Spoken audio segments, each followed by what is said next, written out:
I like where the Star Wars universe is going overall. I think it's not going to a bad place. I actually think that there's a lot more haters than there should be. And it's funny when you retroactively start looking at things that you didn't like. I'm starting to see their value. That makes sense. So that's That makes sense. I like the stories that we're getting right now. Oh, I love the stories we're getting right now. I love the stories that we're getting right now. Right on. What's up, my know-it-alls? Welcome to our second version. The first one we did was we did something similar, Marvel Cinematic Universe, the state of the Marvel Cinematic Universe. This is our state of the Star Wars universe. We wanted to dive in. We may very well do something similar for Star Trek very soon because there's a whole lot of Star Trek going on. But for now, we're going to talk about Star Wars. Yay!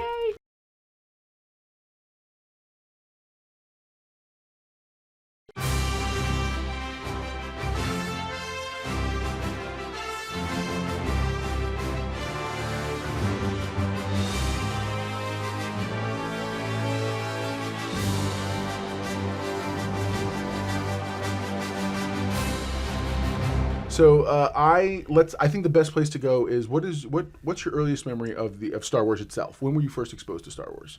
I would have to, if I as far back as I can remember without revealing my age.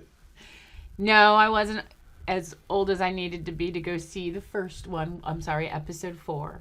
Sure. But I remember Auntie Know-It-All taking me to the movie theater to see the other, 5 and 6. So. Okay.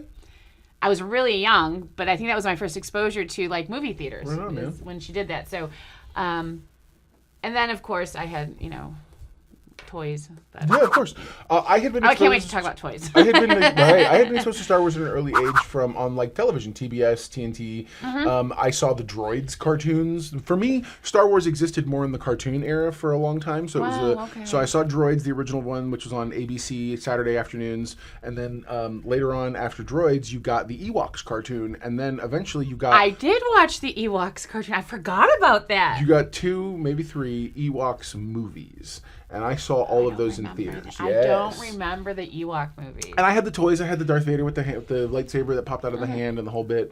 I did have those too. Then my actual opportunity to really see the original trilogy full blown was when just before they released George Lucas's the remastered versions with the new effects and everything else, they did a re-release of a digital remastered print. So you had, I'm sorry, not digital. It was a remastered print. Digital wasn't a thing yet at the time. And so I saw it in theaters before you never got to see it again. So because then they released it then, and then you got the new, with all the new stuff in it, versions on VHS. Yeah. VHS, big giant fat tape things. Trust me. Seriously, while you're watching, you're watching Luke and the Emperor, and all of a sudden, you've got static. And so it's one of those things where it's like, seriously, you're having to fix the tracking and the whole 9 yards, whatever. Tracking, oh my word! You just took me back. Yeah, took me back. That was my first. When did? Because again, well, you know what? I'll jump right into it. How did you feel about the when they brought out the prequel trilogy? Episodes 1, 2, and 3 we're talking about for those of you playing at home. They were good stories. Sure. Okay. They were good stories. I'm old school where 4, 5, and 6 are in my heart forever. I think so too. I'm also the type that didn't like when George Lucas enhanced it.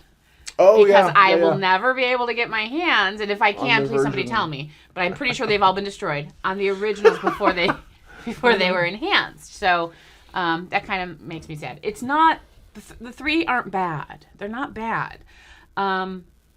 Maybe because it looks very, very modern, where I guess the other ones didn't. Maybe I don't know, that whole nostalgia. A friend of mine at one point explained to me that his boys liked the first 3. Sure. Way more than 4, 5, and 6, which tells me it's all about the not so much it's not the story, but it's the action and what they can see with the CGI and stuff like that, which is okay too. I'm glad they could do that because I'm not so sure I could follow the story without it. Sure. So we get the prequel trilogy. People think what they think about the prequel trilogy. I am not a Jar Jar apologist. I didn't like Jar Jar. he immediately felt condescending. And this isn't a racial component. There are people who are like, he sounds like a black person. I never once thought that. I thought he sounded like an idiot. I never added a racial component. I was just like, why is he all babbling and goofy? Mind you, this is a kid who grew up with the Ewoks and the Ewoks cartoons and the Ewoks movies. I've seen Goofy. Okay, yeah, I think maybe that's what did it. Was one of the things that just left a bad taste in my mouth. Yeah. So for me, the last time I actually watched the prequel trilogy was I did a watch through there's a format or a style where you skip episode 1 entirely, you watch episode 4 like normal, so like everybody else did prior to the prequels. Then you jump into 2 and then 3. And then you come back and do 5 and 6.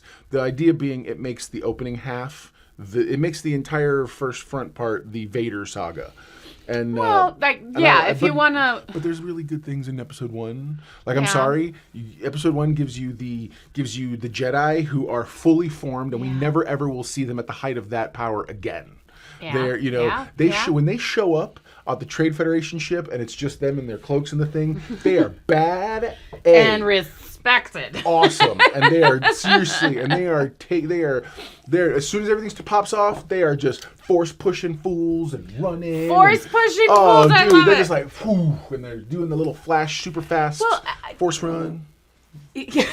You know what I'm saying? I played one. So yes, he does like the first episode. No, I do. So but there are things to like in the first episode. Yeah. That Darth Maul fight with Qui-Gon and Obi-Wan Kenobi with Darth Maul. That is one of the most epic fights. A little bit lackluster in the final moment, but at the end of the day, it's super. I was so I watched that moment when it came out on DVD probably 100 times if I ever watched it once. It's amazing. I really liked it. I like watching it. Now, you watched it, and that was basically the Vader timeline, like how Vader came to be, the one that you just explained. What I want to do, because we are watching Andor right now. Sure. I want to I want to watch. If I have to watch 1 through 3, I will. But I like to, we know when Boba Fett is... what happens to him. I would like to watch Return of the Jedi and then go right into Boba Fett or go into Mandalorian. I think I'm looking forward to watching those in line. And that's probably maybe something we should do. The only thing is, I don't know anything about the animated series. So one of the things that I would recommend I'm going to find one online, and if you guys actually know of one, please link below in the comment section. I'd love to see it. Because I liked watching the way I did, which is watching the specific portions of what I like watch schedules, like how you're supposed to watch it. I think someone probably has one that has the key episodes. I don't think you have to watch all of the Clone Wars series in order to appreciate what happened during the Clone Wars. But there are huge moments in that I think are worth picking out. Well, and some of it you would tell me, because you watched it and I hadn't, certain parts in The Mandalorian is not a callback, but it coincides with the Clone Wars. Something that happens in the animated series, which I think is really awesome. So if I know those episodes. So before we get too deep into Dave Filoni and those things, because Dave Filoni was he's the heir apparent to George Lucas. For those of you playing at home, he's the guy with the cowboy hat. You see him in interviews and stuff like that. He's also helping Jon Favreau in the current resurgence of some of the Disney stuff, which we will get to shortly. And so he was basically told by George Lucas, I'm going to give you this animated corner of the universe, because this might be as far as we ever get in terms of telling these stories. Go tell the stories. And he taught him how to think in terms of the Star Wars universe and what's appropriate and how things should be.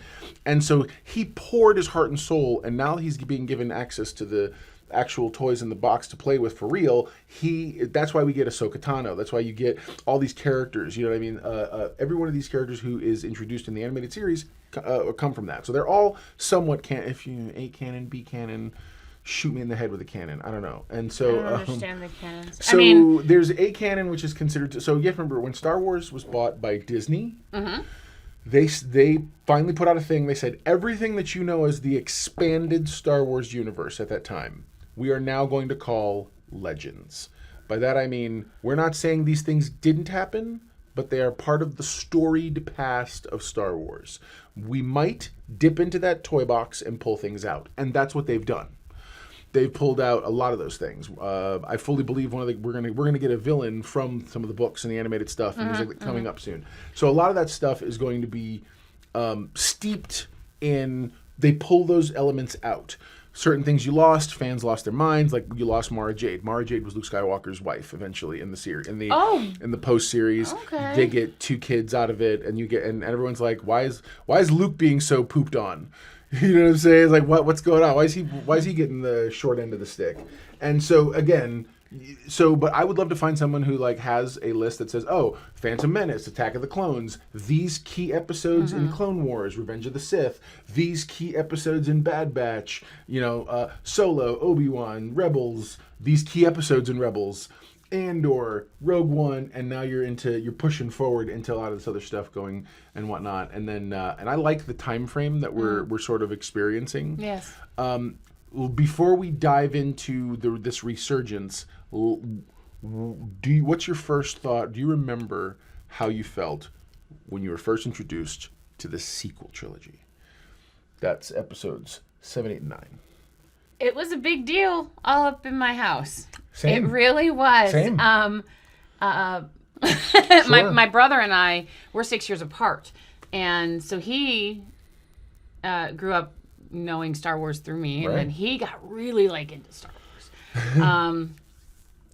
So we went we went to go see them in the theater. My mom also went. Really? Yeah, each That's episode. awesome. Each episode we went. Nice. So I liked them. I think like everybody, the number what's the first one? Oh my gosh, A New Hope. And then the sequel series, which one? Of the sequel trilogy? Yeah, the very that one, The Force Awakens. I'm sorry. Force Awakens, No. Last Jedi, Rise of Skywalker. I'm sorry. I have the Disney Plus layout here, just easier Thank to you. refer to it. Yeah, no. I'm not trying to hide how the bacon's made. Literally, I got a cheat sheet here. I couldn't remember the title of it. Yeah, So Force I Awakens. felt like A New Hope and The Force Awakens was the same movie, except it was a woman and not a man. Well, and we got our third Death Star. And we have a third Death Star. Or a third killer planet. Thing. Right. It And isn't bad. It's just like it's bigger. it's bigger Because hey man, why not? because it's Star Wars. Why? Right? Because Star Wars. It's Star Wars. That's right. So I liked it. It was very nostalgic. It felt good to watch, but I just kind of felt like it was A New Hope kind of baked into one. So that doesn't make it bad. It's also I think maybe. Well, Baby Know-It-All's a good example. Sure. She probably, when she sat and watched it in and out with us, she'd ask questions like, what's this, what's that, what's the other. She did find that the last 3, because of her age, are better than the middle 3, 4, 5, and 6. She doesn't understand that 4, 5, and 6, why I feel like that's good. And I think I go back to what my friend said about the prequel. So. Agreed. No, I agree. I remember when I listened to the Kevin Smith podcast. Right now it's called Fat Man Beyond. Back then it was Fat Man on Batman, which is about that whole and so he was doing. He had been invited to the set with J.J. Abrams, and so he was telling that story. And I remember that was my first time that I got excited about the sequel trilogy. And because everybody was, so I'm not, again, not my circus, not my monkey. But I love. I'm a sci-fi fan first. I love genre. I love these things, so I'm always in for them. And so when he suddenly was like, he explained he walked on the Millennium Falcon. He was there to witness a filming of a massive and scope sand battle. Later, it's the first one where Finn meets Rey on not Tatooine, but the Jakku. On Jakku, the other sand planet. And so that whole sequence where they're running through the tents and the whole thing, and they're being attacked by the run of the Imperial whatever TIE fighters. He was there to witness that. That his description was so engaging that I was like, it got me excited, and I saw it, and I loved it. I loved the Force Awakens. I loved. I didn't have the issue. I didn't bump into the issues with Rey being a Mary Sue until later, because it became really evident in The Last Jedi and then later on Rise of Skywalker. And so, to me, the sequel trilogy boils down to a beautiful mess. Okay. I like a lot of the elements that are sprinkled in there. I like what they're doing in a lot of places. The fight scenes are epic.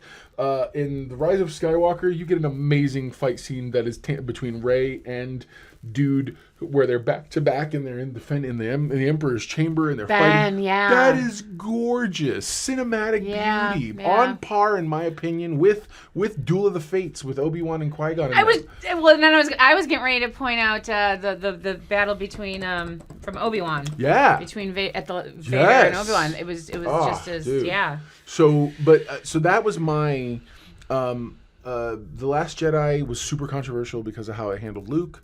I will always roll with the punches thing because it's not how I would do it doesn't mean it's wrong because these things have all inspired me.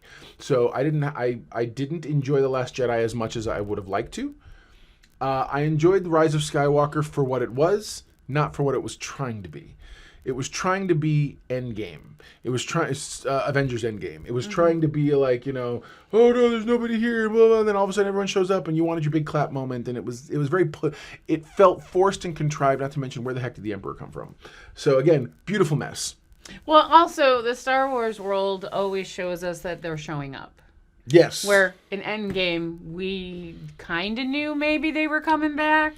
Well, I didn't, honestly, it's the way they set the whole thing up, though. Like, you're just like, I assume everyone's back, but you're not really thinking everyone's back. Right. Until all of a sudden they show up. Anyway. I want to pause right there. Yeah. Okay. Did you, as a man, have a problem with Kathleen Kennedy and the Force is feminine? The Force is female, Wow. Sorry. I don't ever have a problem with feminism. I am a No, feminist, I know you are. okay? Yeah. But my issue with it was why are you forcing this? Like what? Why can't just tell me the story? Here's the thing. I don't mind. Nothing. Had you never spoken those words, I would have loved this just as much. Because you said those words didn't make me love it more. Right. And as it's not like I'm like, sweet, there's the feminist shout out. I'm totally down. It didn't jibe for me. I'm like, I don't, and the thing is, it's like, this is probably why I had more of a problem when we were watching the Rise of Skywalker and The Last Jedi, is the Force is female. Rey doesn't earn that. She doesn't earn it. You know who earned it? The women that busted in on the ship in Mandalorian. I cannot think of any Gina Carano's character. So let's before we go. Okay, sorry. Well, I'm saying don't tip your hand. Let's talk about those things. Let's talk about those things because I think you're absolutely right. I think all of a sudden you hear about the Disney Plus series as you find out Jon Favreau and Dave Filoni, the aforementioned Dave Filoni, are going to be heading up this thing, and they're starting with, funny enough, Boba Fett without Boba Fett. As in, like, it's The Mandalorian. The Mandalorian literally looks like discount Boba Fett at the time when the show starts. Then he goes through the things he goes through, and eventually he gets new Beskar armor and the whole bit, and now he's a nice and shiny version. And then eventually we get the return in Mandalorian of Boba Fett, this legendary character. Eventually you spin off into Book of Boba Fett, and you get those other pieces and whatnot. We skipped the sequel trilogy offshoot movies, the Star Wars story movies, like Rogue One and also Solo, which Solo did so poor. We love those movies because nostalgically they were date movies for us at the time. That was one of our first dates. Right, and so that's the real reason I think, because those movies aren't good. Rogue One is okay, but it's a standalone. Rogue One belongs inside another movie because those are standalone events that are part of a bigger thing. And I see what you're saying. And they didn't motivate me much. Anyway, then you get to what we're talking about, and you get The Mandalorian, and we watch the thing. You're like, oh my gosh, It opens first and foremost. It looked the most modern, while still feeling like it existed in the original trilogy. That's episode 4, 5, and 6. 4, 5, and universe. 6, yes. It was grungy and dirty enough, and and you got those things. And so I feel like so far, I haven't seen a series yet that Star Wars has done that's been a misfire. No, I really. Don't get me wrong. Book of Boba Fett had its problems. By all means, go watch my review. It had its issues. But I do like the way they're falling into because they're stories. Sure. The Star Wars universe has a ton of stories. Like we can just focus on one character that we kind of think is a main character, but it's not, and bring them to life. Ahsoka being one of them. Ahsoka's amazing. I can't wait to see. So that's the one thing. Okay. Again, those I love the Disney series so far. I think they're really good. Andor we're reviewing currently is just shooting on all cylinders. There are no misfires so far. Book of Boba Fett, I believe, did have some misfires in it. Mandalorian, I thought, was above reproach, and I feel like the same thing with Andor right now. And I look forward to other things that are coming up. So all that having been said, let's dig into. There has been speculation about drama with Kathleen Kennedy and this and that. Yeah. Look, I don't care. Yes, I will lay the success of Star Wars currently at the feet of Dave Filoni and Jon Favreau. However, you don't get them without Kathleen Kennedy's sign off and say so. Right. That doesn't mean I hold her responsible for their decisions. But I do want to say, like, she's the boss. You don't get there without her.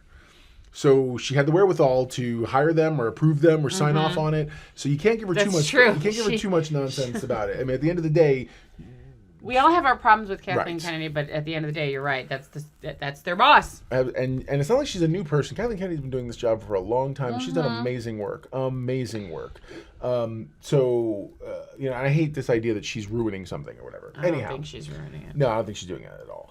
So I'm of the mind that Star Wars, because everyone's talking about, like, Taika Waititi apparently is working on a trilogy, and Kevin Feige's apparently working on a movie, not necessarily a trilogy, but just a movie, and for Star Wars, and so everyone's like looking. They want to move in a lot of directions, but at the end, but I'm like, dude. Oh, and they keep trying to make this whole what is it, Knights of the New Republic or the whatever. It's essentially a YA version of Star Wars Jedi stories. While I love Andor and I love everything these shows are doing, I cannot wait for Ahsoka. I can't wait for some of these. I feel like these shows need to. Why are you scared of the Jedi? What I loved about any of the expanded stuff, whether it's the Dark Horse comics or the novels, was they always gave you more insight into the Jedi. I'm like, I'm That sorry. would be nice. Give me space wizards. Literally, it's the reason why I'm here. Lightsaber wielding space wizards. Let's go. Why am I sitting here dallying with, like, tin soldiers? And I get the Nazi allegory. I want Yoda hopping around with lightsabers or some version of that. Okay, seriously, let's make, like, I don't understand why it's so difficult to get, like, that's the only reason why Episode 1 holds up for me. Well, the only reson why I go watch it, you get to see the Jedi being Jedi. Doing Jedi stuff. And at the end of the day, what people don't realize is there were powers and there were thoughts and there was intrigue. You could do... I'm not even going... Everyone else is like, Knights of the Old Republic. I wasn't a video game guy at the time, so Knights of the Old Republic means nothing to me. I've read some Knights of the Old Republic books, so I do understand the time frame. I want that. Give me Game of Thrones and Star Wars. Because that's really what those were. Really what it was, yeah. I mean, it was the early days of the Jedi was a great rife time for stories and all kinds of fun stuff. So give me live action droids. Say again? Burr, burr, burr. You said give you live action droids? Yeah. Burr, burr, burr, burr. Right on. So I am sorry, I had a meeting appointment. I'm sorry. I have work happens at the same time. How do you see the state of the Star Wars universe currently? Let's talk about what's coming up. Tell me what's coming up fully. What they discussed at So we didn't get much at D23 to be honest. We really didn't. D23 they announced a lot of the things that we saw some footage of some stuff from that time, so of what's coming. I know Ahsoka's finished filming. Mandalorian season 3 has finished filming. Yes. I'm sorry, season 4? No, season 3. That's 3. right. It was official season 3. 3. I've heard nothing. Book of Boba Fett has no whispers. It doesn't mean I don't think it's canceled, but I think that they're very, very playing it close to the vest on that one. I know Bad Batch is a new season that's out right now, and so a lot of the animated stuff.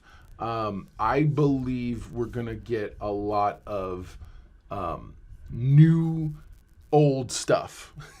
By that I mean we're gonna get I think we're gonna get Ahsoka Tano, and we're gonna get some delving into her past, and I think we're gonna get that's gonna be Filoni and them's backdoor into introducing more characters from the animated animated stuff. Though they'll tell you they're canon, and they are, but they're always kind of more considered B canon. What is B canon? Now I'll get into it briefly. A canon is everything you ever see in the movies. B canon is anything else that connects up to the movies or the movie universe, but is not necessarily directly connected to that overarching storyline that's been going on. So B canon, but at the end of so a lot of people originally were like, oh, well, all these series are just the Disney Plus stuff is just going to be B canon. No, the animated stuff is kind of B canon because some live action always takes priority. Always. So they can write anything they want. Dave Filoni is going to do his best to make as much of the stuff he created over here in the B canon column. He's going to do his best to shove it in the A canon. I believe A canon. He wants this stuff to be a part of the actual universe. Okay, and I'm sorry, Ahsoka doesn't matter to anybody until you get her in something like this, like her own show. Live action, Rosario Dawson kicking butt as Ahsoka. It's going to be a series? Yeah. Okay. All right. When's that coming out? Soonish. Sorry. That's okay. Look at me asking all these wonderful questions. Coming out? Do you see anything here? I don't know what's coming out. I thought maybe you had a Tampa. No, man. Ahsoka. Let me see. Ahsoka. Looks like Ahsoka is not Ahsoka. Ahsoka. Where am I at? Ahsoka. That's okay. 2023. Oh. So 2023. Okay, so right around the corner. That's something we didn't really talk about. I think the investment in the de-aging / digital actor technology is ridiculous, and I feel like having Luke having Luke Skywalker back was monumental. They did confirm. I don't know if you probably didn't see it because I read all this stupid stuff.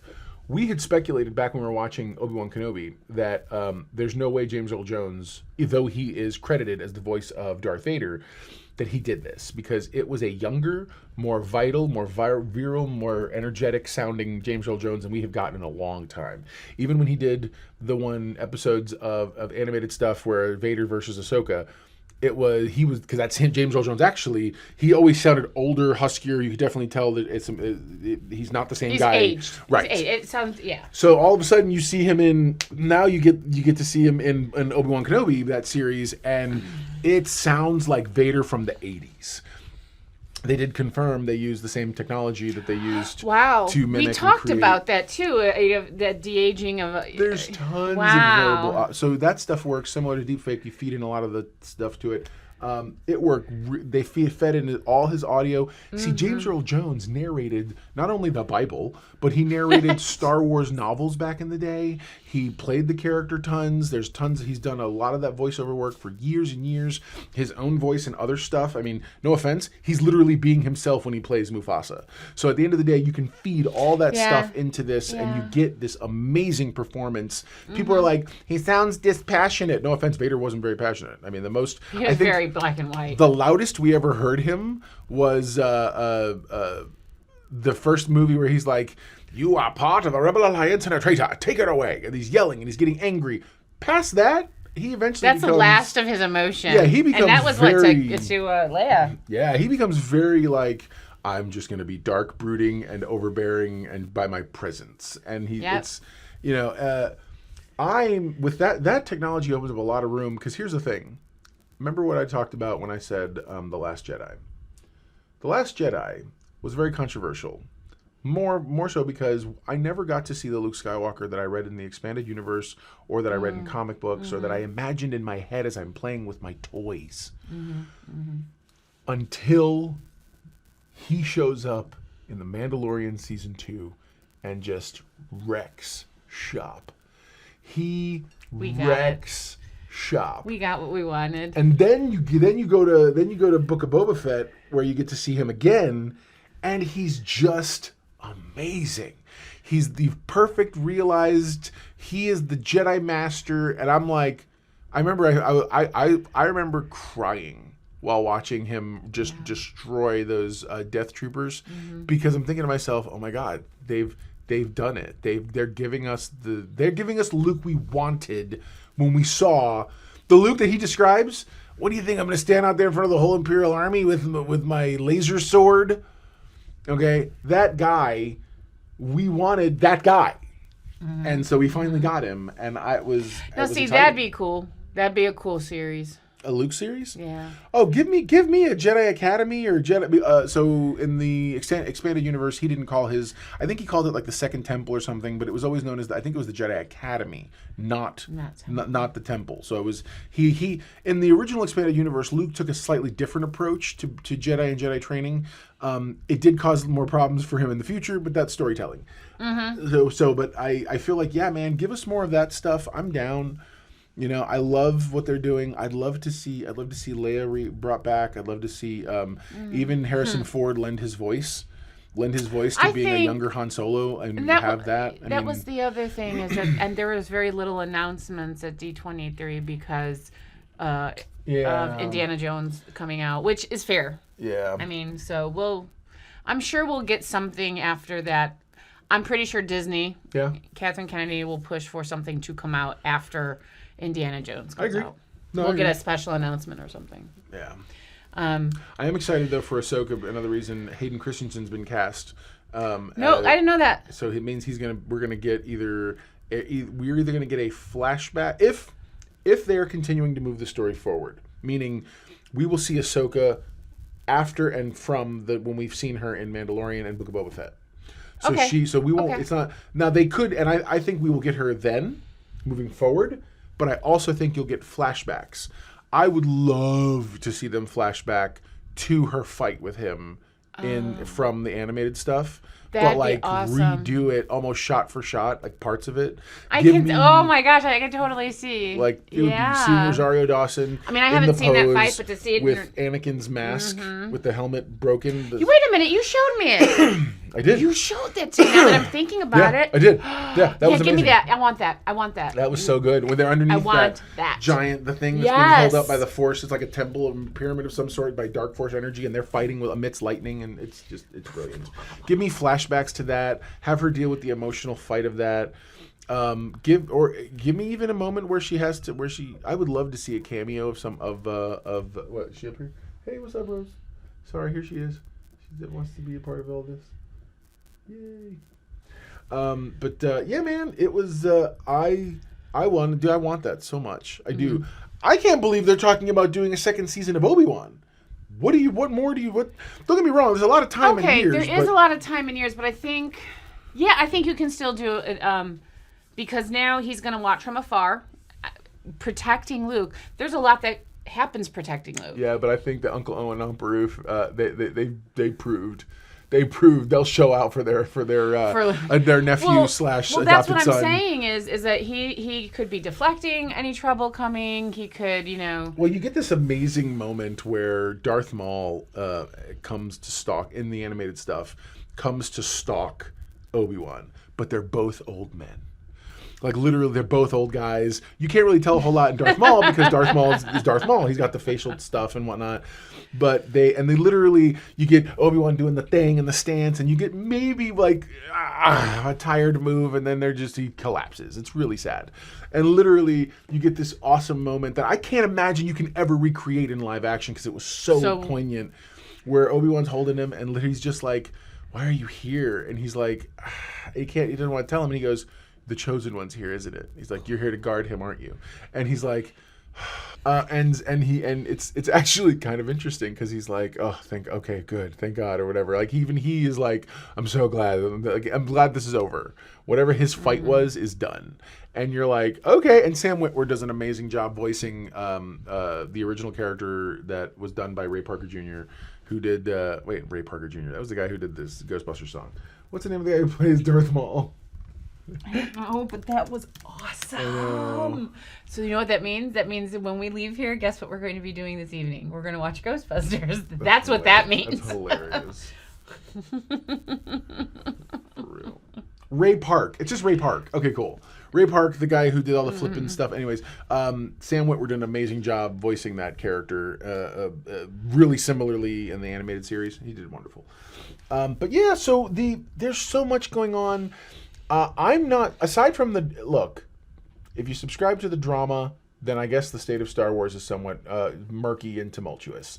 If you just subscribe to enjoying your fandom playing the ball where it lies, I think the state of Star Wars is good. I'm satisfied as a fan. I am.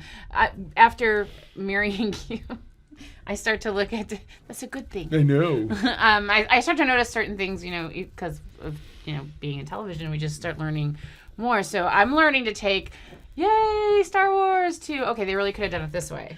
Like, what were they thinking? So it's kind of cool for me as a fan to. I think they're okay right now. I mean, I do too. Let's maybe after the beginning of the year, maybe after you said Ahsoka comes out in 2023. Yes. So after Ahsoka comes out, or maybe right before Ahsoka comes out, we have the big announcement of what's coming up, because I get why they kind of hushed with Star Wars, because Indiana Jones needs to be. I will see that, because Harrison Ford, man. I'm down, dude. I'm down. Harrison Ford. Let's go. I would love to see. Give me one Han Solo adventure. Han Solo adventure. How did you feel? And this is funny because there's so many opinions about it. How did you feel when Ben came back to the right side of the Force? He was no longer part of the dark side. Sure. How did you feel that when he died? His redemption arc? Yeah, his redemption arc. I thought he was the coolest guy in the world. But he became a glowy Jedi. So a Jedi ghost. Yeah, no, a Force ghost. I'm down. Yeah, I'm totally down. Yeah, that's okay, because. Oh, you mean who? Here's who? Han Solo? No, Ben can Ben, Han Solo's son from the. Oh yeah, I thought his redemption arc. Look, people get mad about it because he kills Han Solo, but at the end of I'm sorry, spoilers. But Star Wars has always been about these redemption arcs where these horrible people. Because I'm sorry, Vader was space Nazi. It was space Hitler. And that's exactly what everyone said. Eradicated people, and he still at the very end got his redemption arc. Now, I think Ben came around way sooner and became super cool Jedi guy. He had the vest. We see more redemption with him than we do. The cool shirt. He's all like, cool. He's got the lightsabers. He's just wasting fools. I feel like he came around sooner and got to do stuff as a good guy, as a Jedi. Where Vader literally comes back across at the very end when he throws the Emperor over the side, and then he's dead, and he's laying there, and he's like, wheezing his way, wheezing his way through. Let me look upon. I was just getting ready to say that line. Own eyes. Oh, it's great. It's so great because one of those last, I love James Earl Jones' performance. Oh, yeah. I really do. It's inspired. Oh, I loved when he's fighting Obi-Wan Kenobi and Obi-Wan hits him in the helmet. The same thing that Ahsoka did, because apparently the helmet's the weakest part in him. Why he doesn't reinforce it, we'll never know. And he literally, you hear him coming in and out of Anakin and Vader's voices. Oh, when we were watching Obi-Wan? Yeah. It's so good. So yeah, again, it was so cool. I think right now we're living in a golden era of fandom in terms of fan service in both the best and worst ways. The best ways I do feel like are there, and I'm happy. I'm happy with the fan service that we're getting. What are your thoughts? Yeah, I think we're gonna go in a good direction. I'm happy. I'm happy with what Star Wars is doing. Instead of a know-it-all index, let's just tell me: do you believe the state of the Star Wars universe is good or bad? I think it's good. I also think it's good. I think it's good right now. 2 votes here for thinking it's good. Would love to hear your thoughts. What do you think of the state of the Star Wars universe is? Comment below. Let us know your thoughts on that. If you got something more in depth, let's not just blast with The Force Awakens is terrible and this and that. And Rian Johnson sucks. Look, I love that you are passionate about stuff. Let's just do it respectfully. That's all I ask. All right. Okay, guys. Well, that's gonna do it for this awesome installment of another State of. I think we may very well be exploring some other ones in the very, very near future. So, right on, man. With all that, anything else you want to cover before we go? No, this was great. All right. I'm good. See you guys again next time. Never forget. Everyone loves a know-it-all. That's right. Talk to you guys later. Bye.